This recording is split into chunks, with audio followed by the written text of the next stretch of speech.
Peace and respect, everyone. Welcome to Demolished Doctrine, the beginning of the end of religions. Tonight's return guest for part 2, Jamie Russell. Jamie, if you want to tell anybody about yourself, do a brief or a really long introduction if you want. Knock yourself out, and then we're going to review what we talked about last time, pick the conversation off, or pick the conversation up where it was cut off by your computer rebooting and taking updates. Go right ahead, sir. My name is Jamie, and I live in the West Coast, and my background is Adventist, Seventh-day Adventist. I guess I'm still a member, but I've kind of gone on my own, just studying the Bible, kind of thing, and interested in talking with other people about it. That's about it. Works for me. And for anyone who's never tuned into this channel before, I am Richard Madsen. I call this channel Demolished Doctrine because I think what's being described in the Bible and other ancient religions is the demolishing of religions. And that after that, there will be no doctrine to be had, and we will only have the truth. And the truth will only be, I don't know, similar to what Christians think, or what religious people think their text is describing. I think it'll be similar, but I don't think that anybody's got it right. Quite seriously, I don't. And I'm on these shows trying to talk to people about why I think churches don't have it right. And I want to clarify on that. I am not here to pick on human beings. I'm not. I'm here to pick on tradition. I'm not here to offend people and to belittle them in any way. I'm really not. But I am interested in a consistent contextual reading of the Bible and other things that makes sense in reality and makes sense within itself. Because I find that religious people have been taught a way to read the Bible that is not consistent with the Bible itself, causing them to ignore certain parts. And I think every single part of it is important. So Jamie, you ready to get started? Yeah, I agree with that. I agree with you on that, pretty much on that. Yeah, thanks. Okay, so last we were talking about the Garden of Eden, Adam and Eve. And I made the assertion that Adam and Eve did nothing wrong at all. And that God had this whole thing planned out from the very, very start and knew exactly how it would go. And it is going according to plan, and his plan is perfect, actually. So I'm going to review at the beginning of this what we talked about last time. If I misquote you in any way, or you think I say anything unfair whatsoever, please don't hesitate to interrupt me. I would appreciate that. So I think we agreed in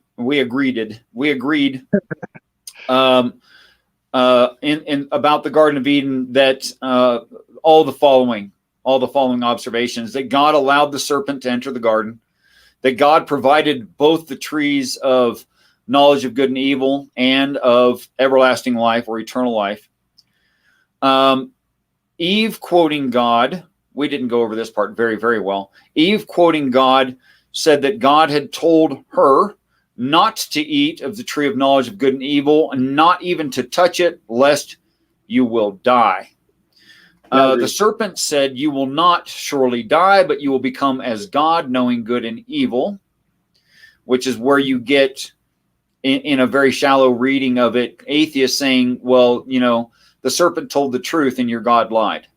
Right. And I'd like to clear that up today, because that's a huge misunderstanding of the word death.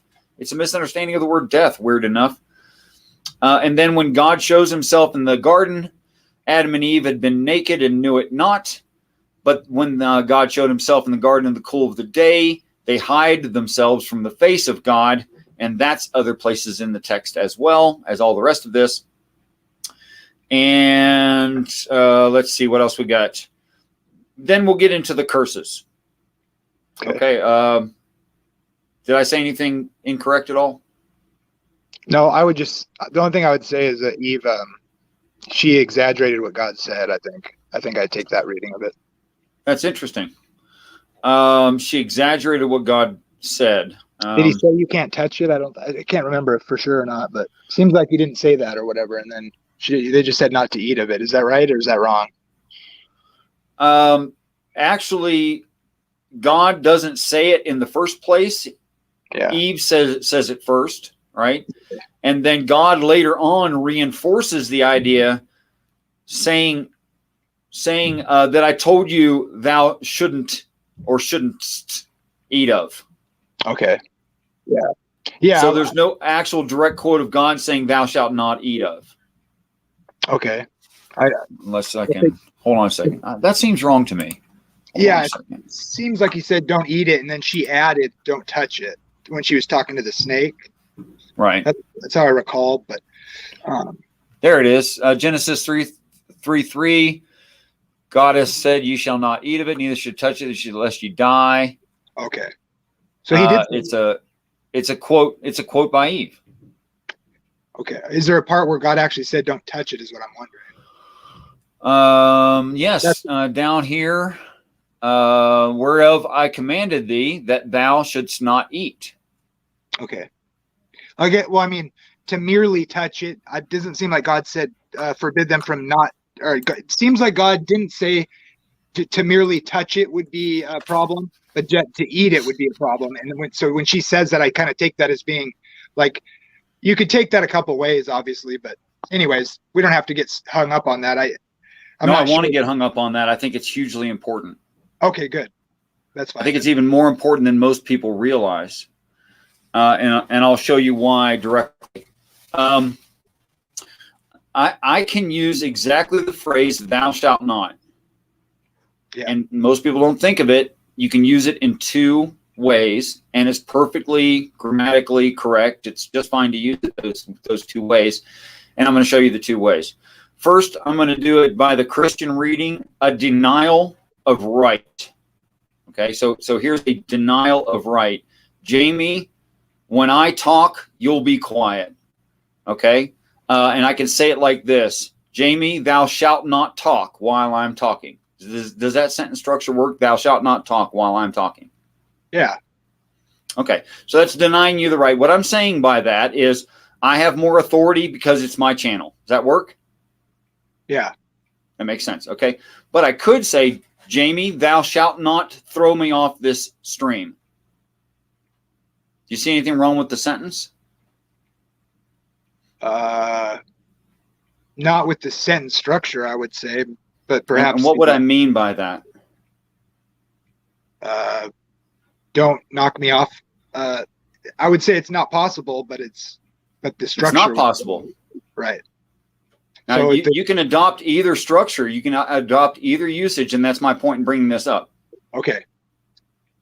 See, because when I say thou shalt not kick me off this stream, I could be saying you don't have the right, and I have more rights than you. And I could be saying you don't have the ability. Right. Okay.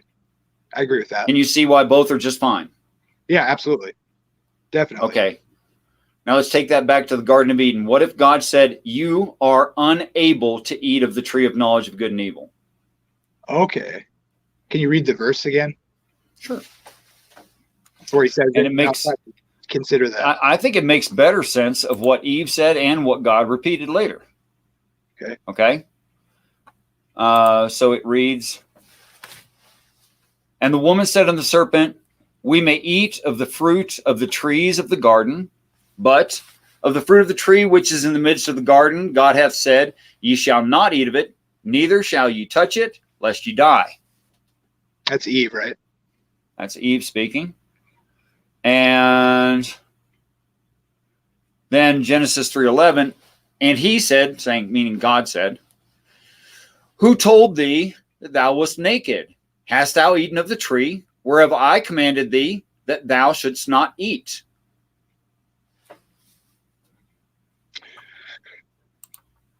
So you're saying not because you're not ready, kind of thing, or are you saying you're not able? But they did. You're not even able to do it. And if you did, surely you will die. Okay, so they surprised God then, No, because they did eat it, right? no, So they didn't eat it. not yet.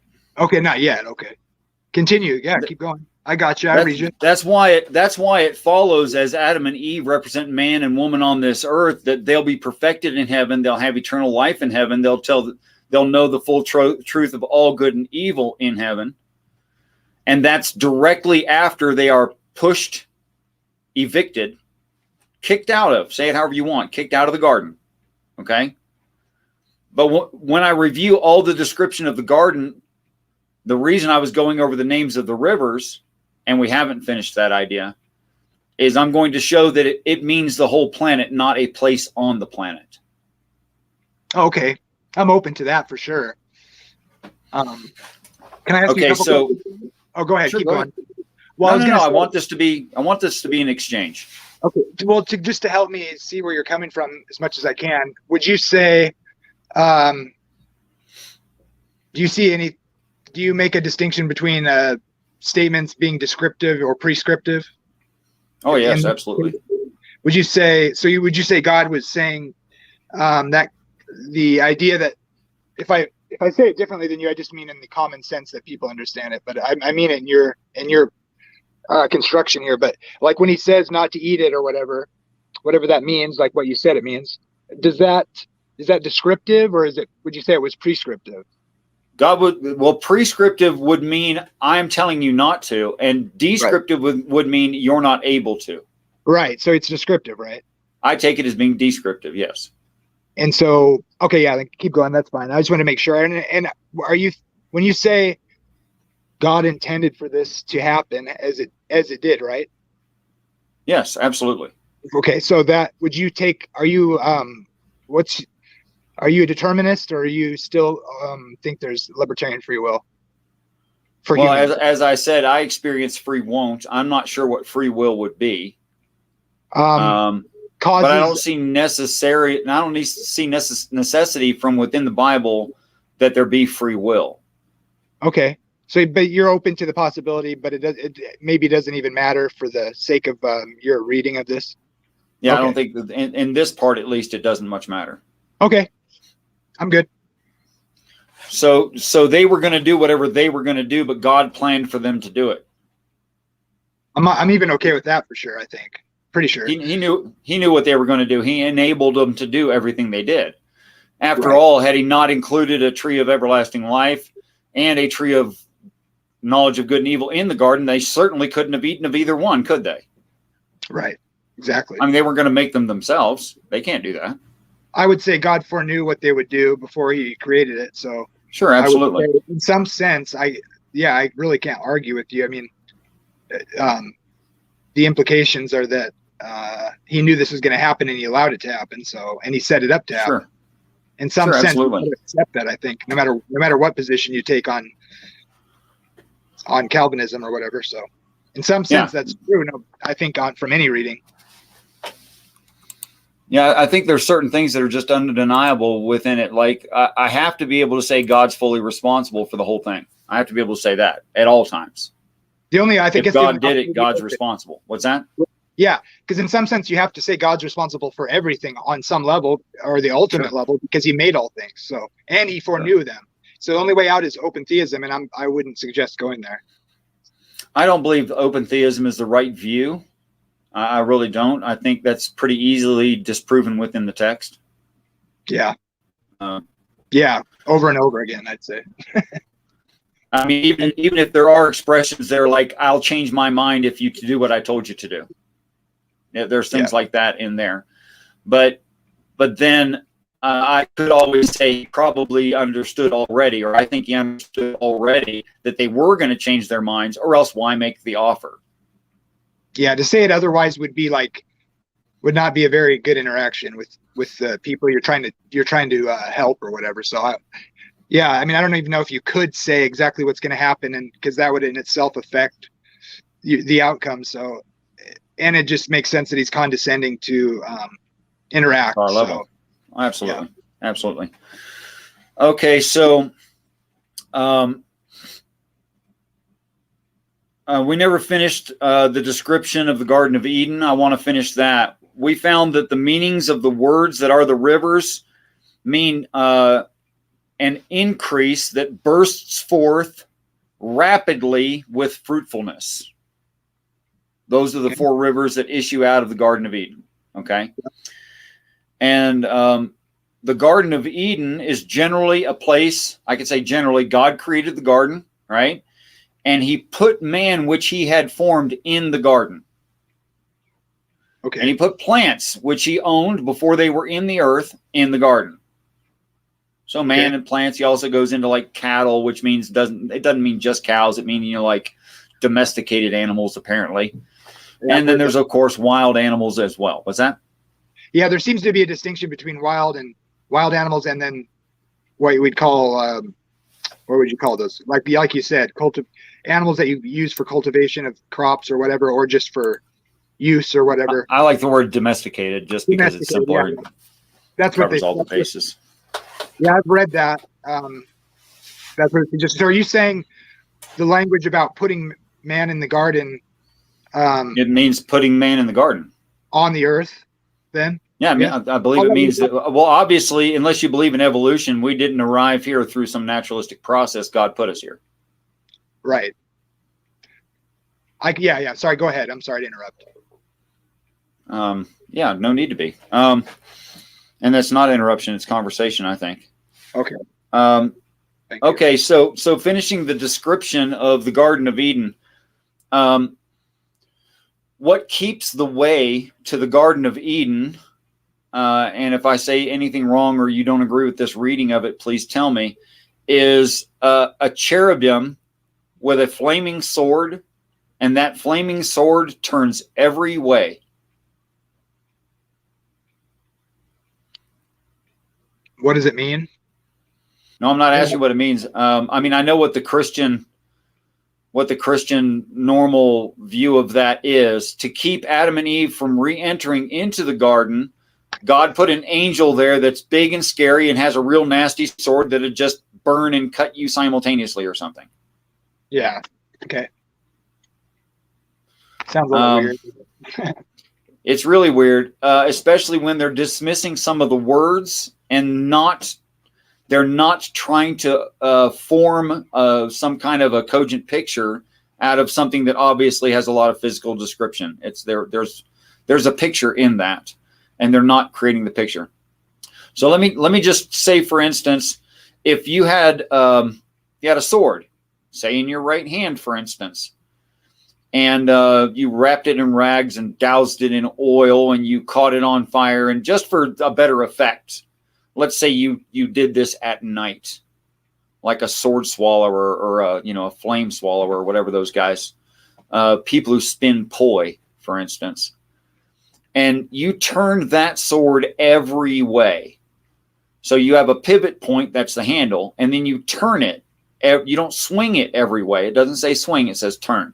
So we're going to take that sword and we're going to turn it every way.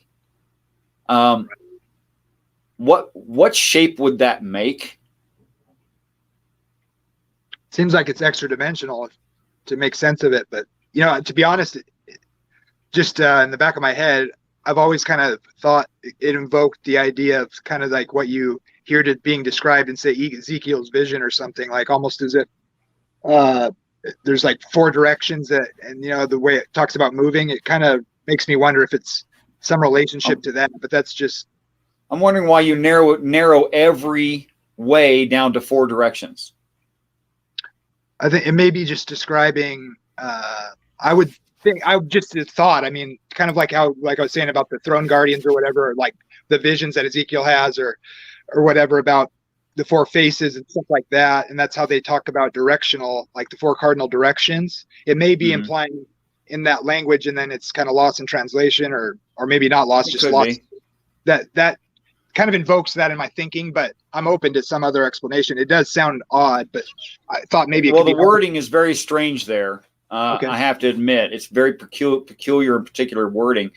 Let's say instead I had a steel cable and a tennis ball, because that's also a non-stretch thing that I can catch on fire. Okay? Right. and I turn that tennis ball every way, and say it's at night, so your eye kind of blurs the vision together. Right. What shape would that make? A circle. Right. Okay, now make that circle real in actuality. There's no such thing as a circle. Yeah, I'm not Circles. sure. I'm How about a sphere? I'll just say sphere, and you're going to say that's obvious. Yeah, right. Okay. It's obvious. It means if you took a non-stretched thing that was flaming and you turned it every way, you'd have a flaming sphere. Does that make sense? Oh, yeah, right. From a central point in every direction, yeah, that would include every direction beyond a linear plane or whatever you're saying, like, which obviously it's three-dimensional at least, so yeah. In order to be every way, it'd have to be three-dimensional, yeah. Exactly, yeah. Okay, so if I said that there was a place that God cared about and God created it, and it involved an increase and bursting forth of rapid fruitfulness, and outside of it was a flaming sphere. Sounds like the sun. Exactly. Yeah. See, when you look at it from off of our tiny position, what you have is the earth, and just outside of the earth, the sun. Okay. I'm pretty okay with that. That's interesting. And here's some interesting thing I learned about science because of this text and reading it, and I didn't know this was true. In fact, most people here listening probably won't know this is true, but I invite you to go and prove it wrong, because you'll prove it right. And here's the assertion. Every star in the sky has slightly different chemistry, and because of that, it has its own signature light pattern that comes from it, and no two stars are alike. So you could definitely, if you knew the light signature of this star, easily spot it with the right equipment. Not just the naked eye, but with the right equipment, you could easily spot it out of thousands times thousands of stars. Yeah, I would say that. Okay, so thinking of this from the perspective of heaven and not from the perspective of our little tiny dirt ball, it makes sense to me that they would want to have a flaming sword, an angel turning a flaming sword every way to keep the way to the Garden of Eden. That is, it's a marker and identifies where we are. Okay, so I think that's what it's talking about. So does that mean the Earth of today that we're on right now isn't the original place, or is this thing taking place? Is Adam on another planet or something, or how does that work? Because it's interesting. Well, it depends on how you look at Adam. If you want to look at the second recollection of Adam, it's different from the first recollection of Adam, right? And it seems to me the first recollection of Adam is describing us in our situation. Okay. And the second recollection is another topic, not talking about us. So when it says, and there God put man which he had formed, meaning the garden was formed and then man was put on it. Okay. Which would explain why there's animals and plants and a sun and everything else before day 6. Okay. And so when you say the two recollections, are you talking about the break in Genesis where it kind of goes into detail, or do you mean something else by it? You're just applying the word Adam to mean mankind, and then in the particular parts meaning a person. Or I think one of the stories talks about us on this earth, and the other one's talking about the actual first Adam. Okay. Yeah. When it says put deep sleep, take a rib, make a female, that's talking about the actual singular first Adam. Okay. Is there a distinction you can see in the text to make the difference, or is it just inferred kind of from the context? Both, actually. I see that there's good distinction between Adam and all the rest of humankind on the earth. Okay. To say that the first human being in existence anywhere, that makes sense to me. That it would have to be, you'd have to start somewhere. Sure. There'd have to be a singular pair. That makes sense, right? And that none of us alive today are that person. Yeah, right. Okay. Agreed. I'm gonna have to digest a lot of what you're saying, but I'm following you. Okay, so all of that is just to say that I think what the Bible is talking about generally is the whole planet and our location in this galaxy, right? And that God made it, and it's our house for now, but only for now. Yeah, I agree with that. And then that Adam and Eve, referring to male and female on this planet, that man and woman do not know all of what is good and all of what. I actually had a Christian argue with me, well, maybe they ate some of the fruit. And I'm just like, what the hell are you talking about? Your microphone is echoey and distant all of a sudden. I don't know why. Is that better? Yes. No? Okay. Yes. Would you say again what you just said, because I missed all of it? What does it mean to say the only part of it? What is that supposed to imply? That they got part of the knowledge because they ate part of this. Somebody actually made that argument with me, and I'm just like, come on, dude. Oh yeah, I don't get that. Well, he got into a tight spot because I said, do people today know the difference between good and evil? And he has to say no, because we don't. Yeah, fully. And do we know some basics? Yeah, God wrote his law on our heart. We got some basics. Sure, we get inclinations about it. PTSD is probably a direct result of that exact thing. Like, why should a human feel bad about killing another human? You know? Yeah. So it's obvious this is written on our hearts. It's deep within us. It's something that we all feel, you know, unless you're a psychopath or something. Then you might not feel it. But then that would be a birth defect of some kind. So I think it's true, you know, that the law is written on our heart and we have general inclinations about God's law. But do we know all of what is good and all of what is evil? Well, obviously not. And that leads directly into Cain and Abel. And I would hear you say anything you wanted to say right here. Yeah, I would say on one level that I would say that makes sense. On another level, though, I kind of feel like it made sense to me, my traditional understanding, to think that God has provided necessary moral principles, and say the Ten Commandments, that like we obviously were going to fail at it, but I think ultimately I would suspect that they encompass perhaps, I don't know, can you think of any reason why the Ten Commandments don't cover all the principles of morality wouldn't be covered there? I tend to suspect that it does, but you know, I haven't thought through that very deeply, I guess. And so it depends on what you mean by so I would say that man can't even keep the ones he does know. So is that simply a lack of knowledge? Well, no, because he fails at the ones he is able to perhaps keep. And so what does that imply? That could imply that there's more to be known, but we're not worthy of it.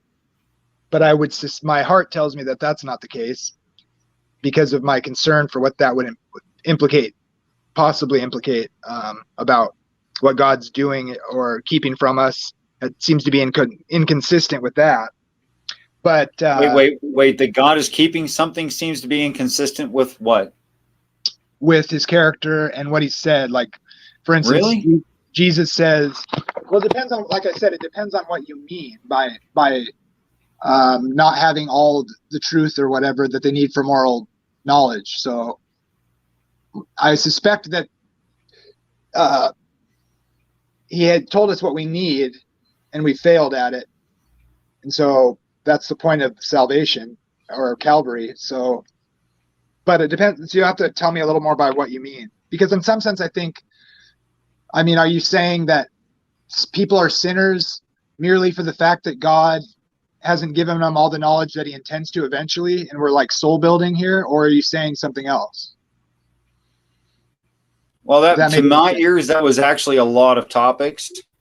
But okay, let me just start with what I think the Bible is describing is sin. Okay. Now, sin is any kind of falling short of some kind of measurement. We'll agree on that? Yes. Okay.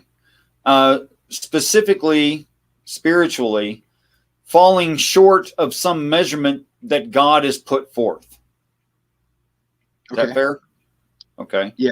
I think ultimately I would just really quickly say that I tend to look at like sin as like, if it's like a singular, just like the idea of sin, that it's separation from God, whether in the sense that you're not doing as he intends you to do.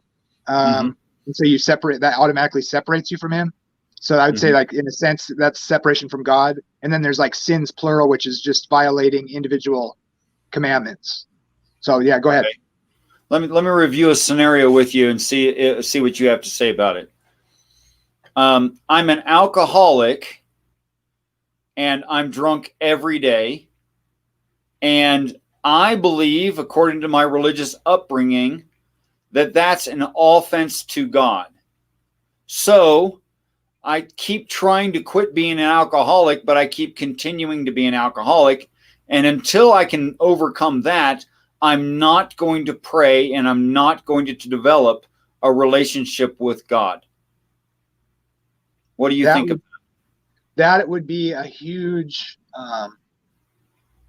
misunderstanding, I think, for what God's doing. What's in that scenario? What is the sin? The sin would be separating yourself from God and not trying to draw closer to God, even in your failures.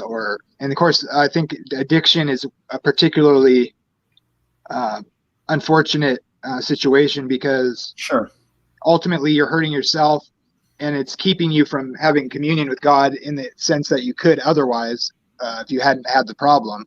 But as far as being condemned for the problem within itself, I think that's not. I mean, cool. So long as I'm not drunk in the moment, is there something that is morally wrong with an alcoholic praying to God for guidance?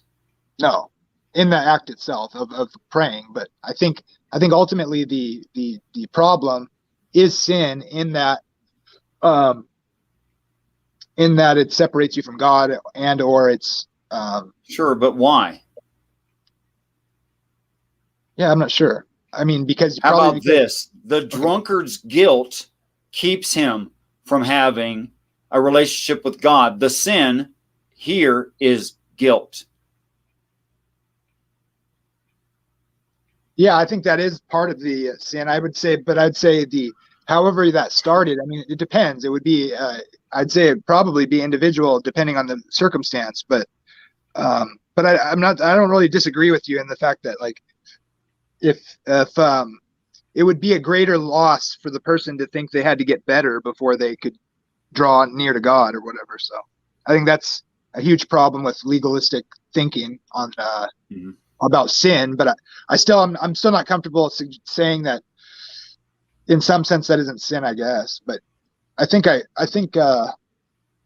don't know. Go ahead. Okay, so what's the unforgivable sin according to the Bible?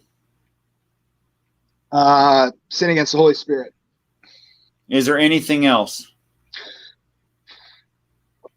Unforgivable sin. I mean, disbelief, I guess. But no. I'd say that's all I understand. It's only blasphemy of the Holy Ghost. That's it. Yeah. Okay. Yeah. Yeah. Okay. So what does blasphemy of the Holy Ghost mean? I'm not sure. A lot of people aren't sure. People think it's saying "God damn it." I think it's probably something like it's suggesting that it's a sin that won't be forgiven. So I would think that's suggesting it's something you want to avoid because it's going to result in damnation 100% of the time. It would. And so I would think it would be like rejecting to turning to God in a sense. Like it could be applied to someone who has very little light given them in their life, but whatever light they're given, they reject it. Or it could be that's fair. Okay. I think that's an accurate way of looking at it. And here how I would say the same thing. Groucho Marx, in the height of his career, was offered to join men's clubs, and he refused several men's clubs. And when interviewed by a talk show host, and asked why he didn't join one of these men's clubs, he said, "I would never join a men's club that would have me as a member." Which is funny, but it makes the point that it wasn't that he couldn't get into a men's club, it's that he rejected all men's clubs. Okay? And rejecting God, rejecting the Holy Spirit, includes rejecting angels, heaven, Christ. It would be rejection of the whole thing, right? Because it's a package deal. You don't get to, it's not an a la carte menu, right? Yeah. Okay, so blasphemy of the Holy Ghost is denial of the existence of the Spirit of God, and by that, vicariously, denying all of the rewards of heaven, the existence of angels, the validity of the Bible, etc., etc., etc. Does that make sense? I think ultimately that is the case. I would wonder though if, in the sense of the text where it says that won't be forgiven, I tend to take it as saying, like I would suspect. Anyway, it doesn't say it won't be forgiven. That's not true. Okay. It says it's unforgivable. Oh yeah, okay. Well, that's essentially not the same thing. What? How is that different? It means it cannot be forgiven, not that it won't be forgiven. It's impossible to forgive. You're just saying in that state, you can't be forgiven, but it doesn't necessarily mean if you commit it, you're out for good or something. Is that what you're saying? What I'm saying is it's not God's choice. Right. God would that all are saved. Says so as much in the text. Right. However, will all be saved? Well, apparently not. Well, what's the difference there? Well, free will. God lets you make your own choices, right? Yeah, that's essentially what I would say. Okay. So if God's not going to force you to love him, then obviously you're allowed your own free will, whatever that means. And we're not sure. Really, I'm not sure for sure. I'm not sure about what free will means. But certainly if you reject all of heaven, there's nothing that all of heaven can do about that. Okay, yeah, I agree with that. So you're saying it's not that it's unforgivable. The men's clubs could have tied Groucho Marx up and drug him into one of the men's club, but it wouldn't make him a member. Right, exactly. Yeah, I got you. I read you. I agree with that. Okay, so that's why it's unforgivable. After all, if God promises us a perfect heaven and a perfect vessel, and that's a whole nother talk what vessel means, then certainly there's no reason to reject anyone for that situation, for that treatment, if we are made perfect. It wouldn't matter what you'd done before. Say a doctor had a pill that cured cancer and every other disease, right? How many patients should he turn away? Yeah, none. 0, apparently. Right. That would make no sense for a doctor to go, well, I've got this magic pill and it's cheap, $3 and it's yours, it cures everything, and then turn people away from it. That wouldn't make sense. Right. So is God withholding the medicine we need to be perfect? Yes, he is. Okay.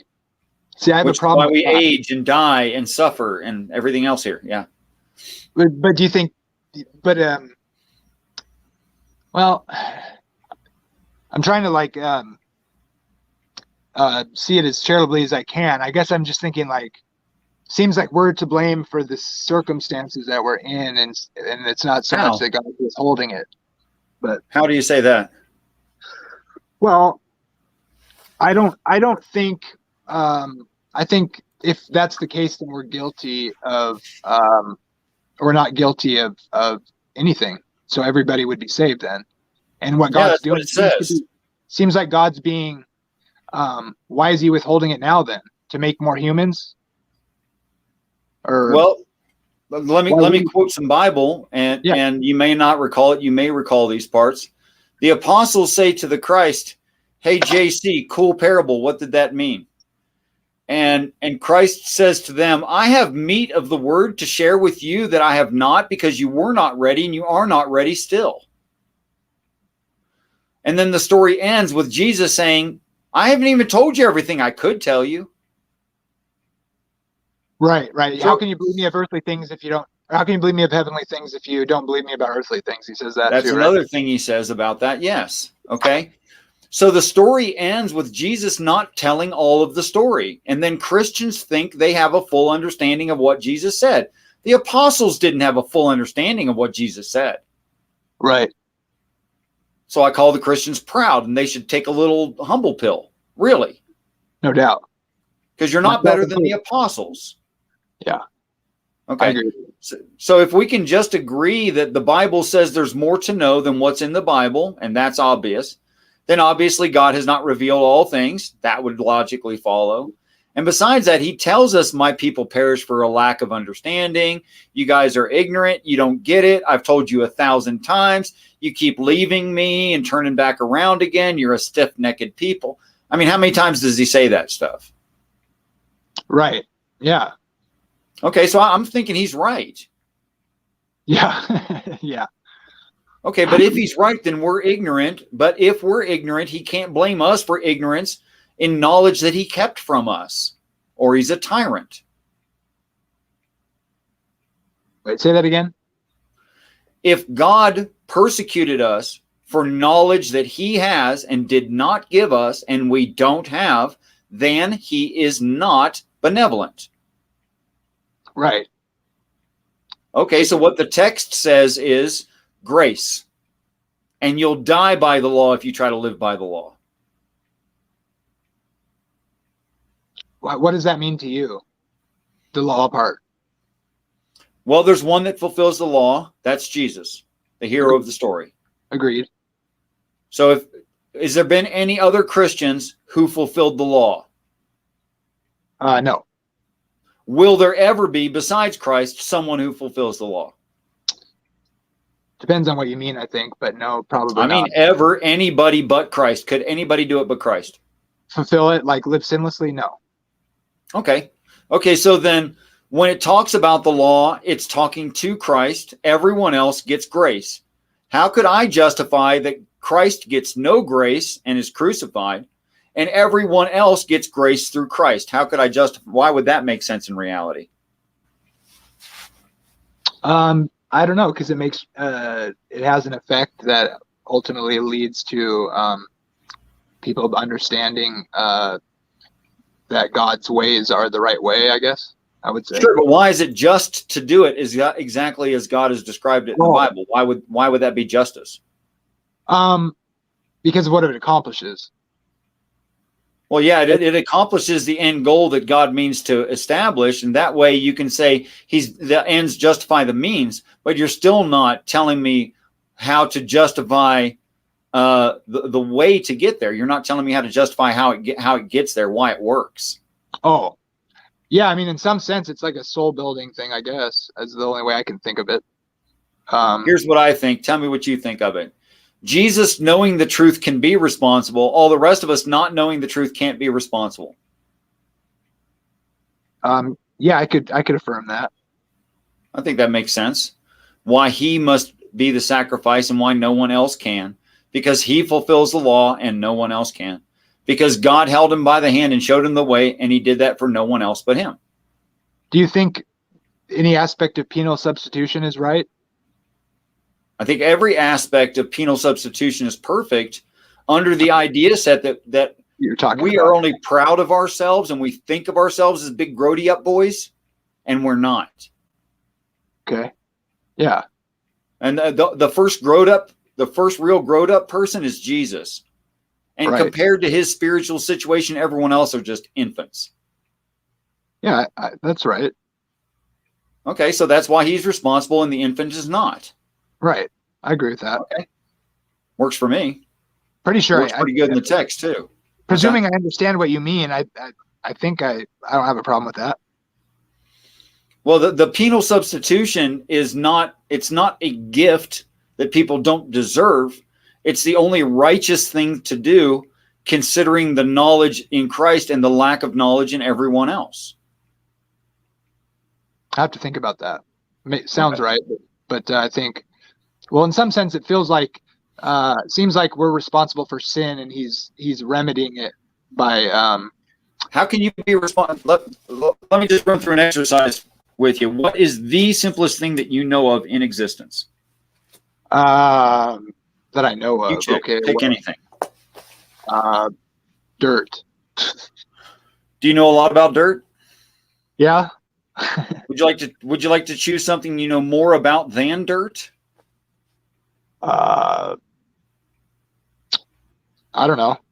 I mean, depends on the angle you're coming at. I mean, you could say it's atoms or I whatever. want to pick the thing that's easiest for you. The easiest, simplest thing you know of. Absolutely the simplest thing. Hydrogen. Hydrogen. Okay, so chemically, that's the simplest thing we know of. Okay. Could you tell me everything about hydrogen, please? Go ahead. Well, it's the first element on the periodic table because it has what? Well, there's several forms of it. There's with one electron, I think, and then what is it? One proton and neutron, or is that wrong? I'm not sure. So yeah, I don't know anything. It's really cold. It's cold. When you compress it into a solid or liquid, and then you let it expand suddenly, it releases a lot of cold, but it took a lot of heat to compress it. So yeah, it burns pretty hot too. That's how refrigeration works. It's not actually cold. What's that? I said it's gets pretty hot too when you burn it. It's a great cutting torch. Yeah, crazy flammable gas. That's true. Yeah. HHO. Yeah. So what's your point with that one? Oh, that if we keep going, we're going to find that you don't know all that much about hydrogen. There's probably a lot more for you to learn, but that's the case of the whole planet. Oh, okay. Yeah, I see. So you're applying that to the moral position Exactly. man's in. Okay, so I could take a person and ask them what is the simplest thing they know of. They can't fully describe it, and neither can science. They have huge gaps in their understanding. When I start asking some more technical questions, they won't be able to answer. And it was literally the thing that they thought was simplest that they knew the most about. Well, what does that mean? That means that I know something about some things. Okay, sure. well, then mostly a lot of the time I'm guessing. And that's true, which is why I have failures. Because if I had the full information, I wouldn't guess and I wouldn't fail. Okay, but what about? So it seems to me that's would be denying penal substitution because you're saying man's not really guilty for sin. He's not guilty. He can't be. Well, so you're saying guilt itself is a sin because it's not you're not properly understanding the predicament. No, when someone says they're guilty, the problem is they have pride. They can't be guilty. They don't know everything. Well, maybe we should have pride in the fact that God has given us moral commands. And okay, we know some things. Obviously, you know some things because you're not dead. So I agree. You know some things, and they work, like how to drive a car. You know how to do that. You understand that you can't take your Honda Accord and jump it off of a cliff and across a chasm and 200 feet down, and it's just going to bounce like so much Fast and Furious, and you'll be fine. You know not to do that. Right. I'll have to think about that, but it seems like you are responsible for what you're given. So yes, the Bible says that. Right. So I guess I'm trying to get your perspective on what it is you're saying we're not guilty for, just what we don't know. You don't know what you don't know, right? Well, yeah, you can't be guilty of what you don't know, and we're missing a bunch of information that would make our final decisions. Okay, I agree with that. I think I read you now. I just wasn't sure exactly what you're saying, but I think that is ultimately the case. I think, for instance, I think the reason there won't be sin in heaven, well, there's multiple ways you can look at this, but I mean, I think the physical world will be somewhat different and sin will be destroyed. But I take this view that the millennium is actually getting the final information of, for instance, why people are saved and why certain people will not be saved, and that and then in learning directly from God, Christ, or whatever in the in heaven during the millennium for 1,000 years, I actually take that to be kind of like 1,000 years of learning those things. And that's ultimately why we might be free to make decisions for eternity in heaven, but won't sin. It would be like eating, like right now, you could go out and eat dog poop out of the yard if you wanted to. You're free to do that, but you'd never do it. And in that sense, I would think after the commencement and the millennium, those things would be like eating dog poop now. It just won't happen. It's not so much that you couldn't. Yeah, I think you're right. I think it's not a matter that although a lot of Christians have said angels have no free will, they're robots of God. A lot of people have asserted that. I don't think that they can justify it. And I think us elevated into heaven, we will just know the truth and we'll do what's appropriate because we know what's appropriate. Yeah, I think in that sense, I think we agree then, because that's kind of my understanding of it, what I just gave you. I mean, obviously there'll be other reasons why it won't be very risky, probably because once everybody's in that mindset and then there's a restoration of the physical world in some sense, or, and other things are understood and they're not, in your face all the time, Sure. It won't be so strange that we won't sin or whatever. That's kind of how I understand it, at least at this point. That's also how I read that whole idea set. Tell me, Jamie, what do you think of in the book of Revelation, him who sits on the throne of God, having in his right hand a book sealed with 7 seals, and in his left hand a book already opened? How do I take what that means? Yeah, what are the books? Seems like maybe one's the book of life, or I'm not sure. I'd have to review that again, but off the top of my head, I suspect it's like a book of life. It's Christ or something, and then or God, period. Or I suspect Christ, and he's the one that was worthy to like open the scroll. So I don't know if it has to do with That's that. right. Yeah, I think I'm not sure what the closed one is. It's probably a type or symbology. No, wait, that you just described the closed one. Okay, yeah, I'm a little sketchy on the verse, but yeah, that might be right. So John cries, "For no one was worthy to open the book nor to even look upon it." You'll recognize that from the Garden of Eden. Oh, where's that connection? You will not eat of it nor even touch it. Oh, it's related to that. That's interesting. Can you explain that? Yeah. I got to turn off the mic for a minute, so I'll listen. That? I said I'm just going to listen for for a minute or so. I got to turn the mic off for 1 minute, but I'm listening.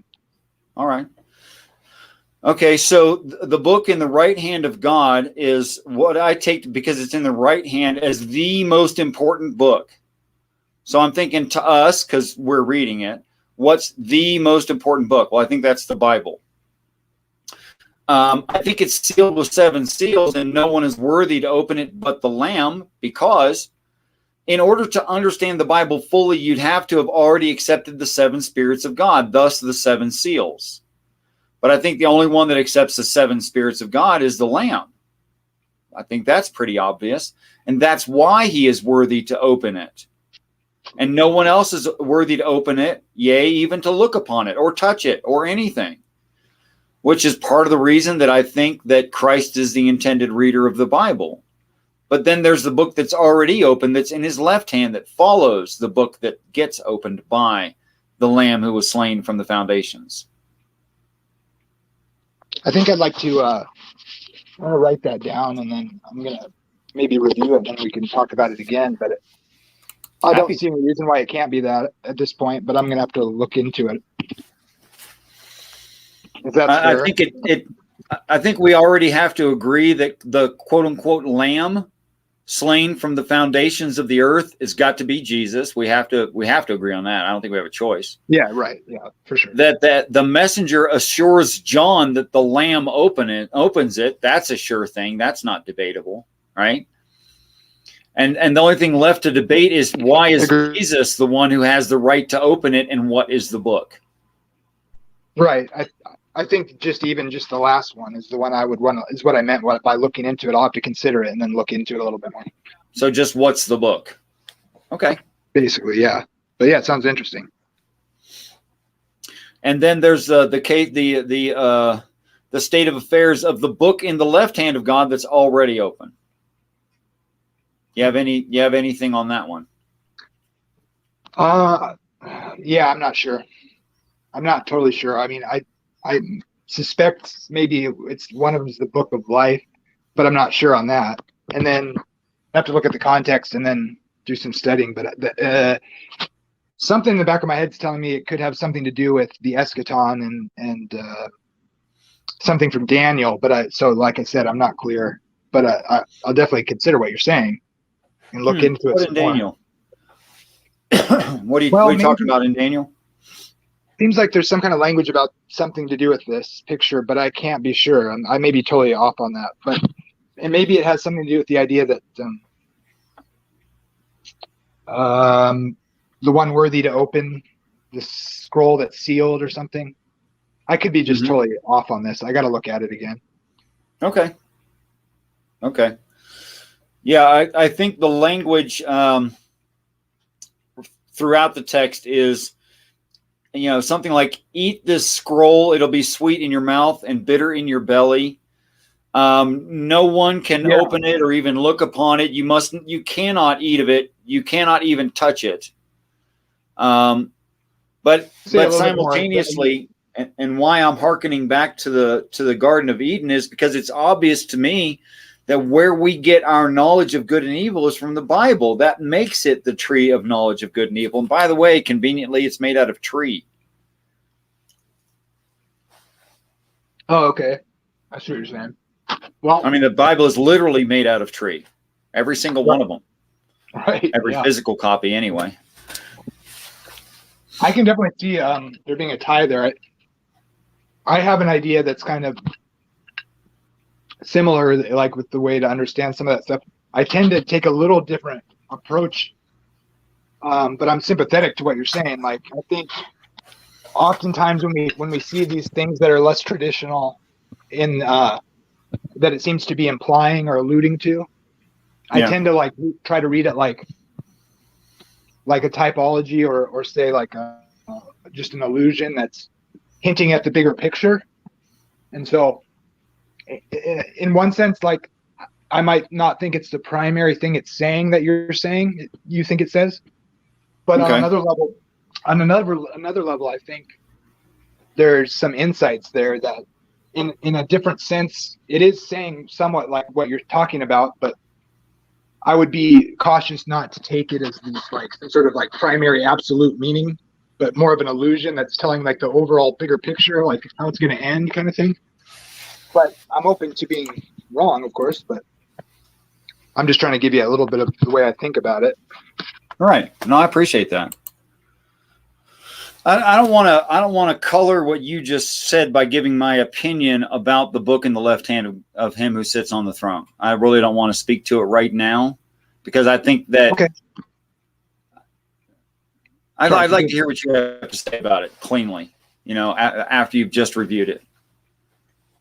Sounds good. That's a good idea. Like that, I'll definitely do that, and then send you an email when I'm done. I can tell you a little more now that you bring up that other stuff. If I recall from like my upbringing, is what they would say about what it's like a premillennial post-tribulation position, and then it's like the kind of like the reformer position, what the reformers took, so that like Daniel's prophecies are applicable maybe in his time, but then to the ultimate end or whatever. So they looked at it like what they call like a historical flow type of look. And so a lot of those prophecies that relate to Daniel and Revelation were things that were probably happening through time and history as we approach the end. So they had a lot of speculation about events that were happening in the world that may be fulfilling certain prophecies, like the stars falling. But I think that was speculation. It wasn't quote unquote doctrine. But so the thing with, if I recall, that whole thing where it tastes sweet, but it creates, or what is it? It hurts the stomach or whatever when he swallows the scroll. That whole thing. Right. I think they were saying, I remember, if I remember right, that perhaps that's related to the little book of Daniel, and I can't give you much more information on that other than that there's kind of like a book inside Daniel that scholars recognize as being kind of like a small book in the book itself because of the Sure, okay. language it's written, I think. That Right. was appealing to this prophecy at the end of time. And they thought it was like the great disappointment. They thought that was like prophesying perhaps of the great disappointment that they were experiencing, during the 1800s. So, Well, that's and so interesting. maybe that's just some really bad, not well articulated history on the Seventh-day Adventist Church, I guess. But like I said, I'll review it and then look at what you're saying and that part of it and see what I see. 15 seconds of roboting is what I just experienced. Oh, Mr. Roboto, huh? But it stopped, Sorry. so I said that. Okay, well, I'll like I said, I'm just going to review what that part, and we'll get back to you on that before I keep bumbling my words here. Well, it might not. It's hard to say. I think that's about as random as you can get. Is when is it going to robot you? I suffer a lot. I rewatch all of these conversations that I have with people, and I pick myself apart, and I try to destroy my own argument, and I overanalyze everything that I'd said, and I also use it to check my memory, because I'll be sitting there and listening to it, going, okay, what did I say next? Oh, I said this next, and then on the recording I said that, and I know I'm not crazy yet. Might happen later, but not yet. Yeah, I have trouble even listening to myself on recording, but I'm getting over it. I don't like it, but I don't know any other way for, I'm my own football coach, and I'm reviewing the team with the team, and I have to do it myself. Well, can you tell me again? I want to write it down, at least in basic. Like you said, you don't want to color my my way of looking at it when I study it, but I just want to have like that general idea. You're saying the two books in the hand or whatever. Can you repeat that? There are two separate sections. The one that comes first is the book that's sealed with 7 seals. And it says no one is worthy to open it or even to look upon it except for the Lamb who was slain from the foundations of the earth. Or the Lamb as if it were slain is the exact line, I think, in the King James. As it were slain. So meaning, obviously, it means Christ, though. What do you think that implies when it says it in that way? That this is picturing something before he died, then, or what is it? I think what it's saying is that God always intended to send the Christ because God knew we would need that, right? And that Christ is the one who really understands that book that is sealed, and that it's sealed with the 7 spirits of God, and that you would need to have the 7 spirits of God to read the book. Do you relate those 7 spirits to the 7 spirits of the churches or anything? Well, yeah, the seven letters to the churches of Asia are self-descriptive, like saying, watching an interview with Mike Tyson, while Mike Tyson refers to himself in the third person. Yeah. I am Mike Tyson. I am the one who is the champion. Yeah, I am the one who did this, that, and the other. Yeah. That's how I read it. But it's Mike Tyson saying it, Yeah. And that's the way those churches, those letters are constructed. I am the one who blah, blah, blah, blah, blah. Yeah, and this is what you did right. And this is what you did wrong. And this is why I know you're going to succeed. And here's a promise in case you succeed, which I know you're going to succeed. Here's a promise for when you succeed. That's every letter. So it's the spirits of God describing themselves and in the correct order. Wisdom, knowledge, counsel, understanding, fear, power, and conservation. Okay. That's interesting. I don't think I've heard that before, but I just don't recall it. Okay, so with the book thing, so we got that part down. I wrote that down. And now and then is that the same? Does it go on with the part about the 2 books? Or is that then later on there's a book in his left hand and it's already open, and I don't want to give my opinion on what that means. I want to hear what you see when you read it. Okay. Do you have the verses in front of you for those 2 parts? Nope. Okay, I'll find it, no problem. It's a pretty short book, it's only 22 chapters. Yeah, be all right. I'll find it. I have a general idea. Okay. Do you I was gonna ask you something. Was there more to say about that? Nope. Okay.